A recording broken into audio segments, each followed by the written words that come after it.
بيؤكد انه في حرب معنويه بالفعل على ناصر ماهر. بيأكدها مدير فني النادي الاهلي كولر لما اجتمع بجهازه وقال لهم انا عايز ناصر ماهر معايا باي شكل، حاولوا تخلصوا لي ناصر ماهر لانه اهم لاعب في نادي الزمالك. ودايما في النادي الاهلي مش مهم ان انت تبقى محتاج ناصر ماهر على قد ما مهم انك تفرغ الزمالك من ناصر ماهر. والتجارب كتيره واضحه في ازمه شيكابالا، في ازمه محمود كهربا، ثم امام عاشور والكباري الشهيره. المهم ان تفريغ الزمالك عشان يبقى منافس ضعيف. هل بقى في دخل او في علاقه بين المعامله السيئه لناصر ماهر في منتخب مصر من حسام حسن مع الاحداث؟ انا من حقي اربط. طبعا هي في حرب ممنهجه على ناصر ماهر.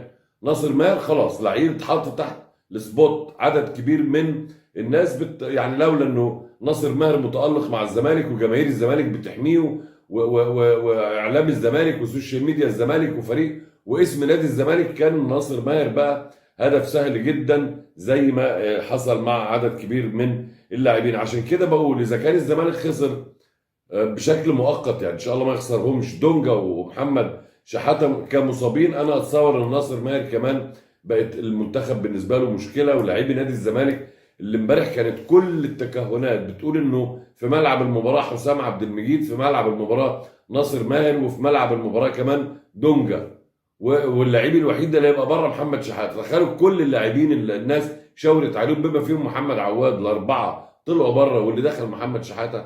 انا الحقيقه يعني مساله ليها حسابات مختلفه عند حسام حسن، وانا بقول انه زيه زي عامر حسين، زي اي حد عايز يكمل في المنظومه فبينفذ تعليمات حرفيا، زي رئيس لجنه الحكام الاجنبي اللي جه قبل كده وجه بطوله الدوري واعترف ده لما رجع بلده لانه الاهلي كان بيدفع له الراتب الشهري بتاعه.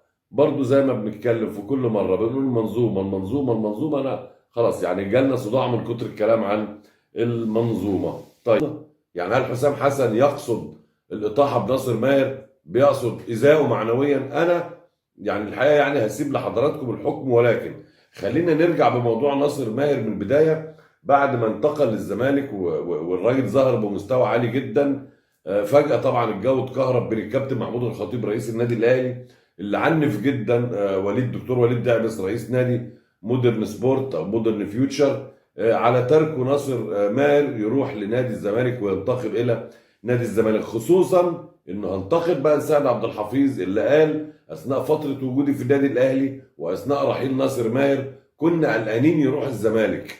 فعلشان كده رفضنا عرض بيراميدز طلب انه يتعاقد مع ناصر ماهر. قلنا لو ناصر ماهر راح، ده كلام الكابتن سيد مش كلامي، بيراميدز هيفرط في خدمات عبد الله السعيد وهيوديه الزمالك.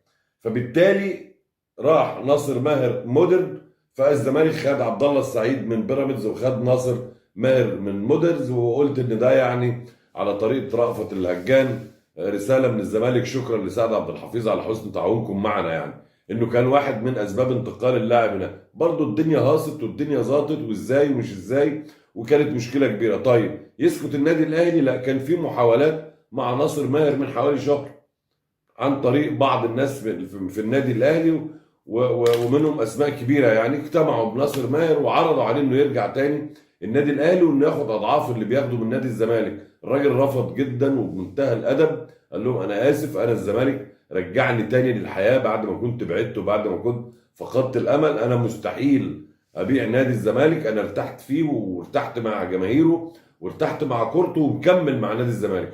ما عنديش استعداد لاي سبب من الاسباب سواء ماديه او نقله بره او نقله جوه ان اترك الزمالك قبل انتهاء عقدي معاه. خلصت، واحتمال طبعا اكمل مسيرتي معاه لحد النهايه. الكلام ده